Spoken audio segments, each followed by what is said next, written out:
மக்களை வேலையை விட்டு தூக்குற அளவுக்கு ஏஐயால் பர்ஃபார்ம் பண்ண முடியாது. So there has to be people to do that additional work of checking what it is doing.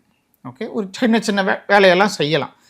But அதனால் இப்போதைக்கு அந்த அளவுக்கு ஒரு வேலைவாய்ப்பு லாஸ் இருக்குமா அப்படின்னு பார்த்தா நோ. இப்போ நீங்கள் பார்க்குற லே ஆஃப்ஸ் எல்லாமே it's due to profit margins. இது வந்து சரி ஓகே எல்லாருக்கும் சுலபமான ஒன்று பண்ணிடுறாங்க, காஸ்ட் கட்டிங். ஒரு ப்ராஃபிட் இன்க்ரீஸ் பண்ணணும்னா ஒன்று you have to cut down the cost, இல்லாட்டி you have to increase the revenue. இன்க்ரீஸுங்கிற ரெவன்யூ இஸ் வெரி டஃப். ஒரு வருமானத்தை இன்க்ரீஸ் பண்ணுறது ரொம்ப கஷ்டம்.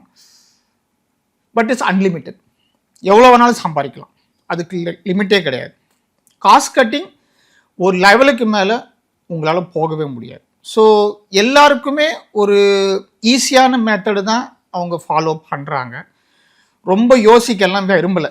எந்த Indian சிஇஓஸுமே they don't want to think anything beyond short term goals.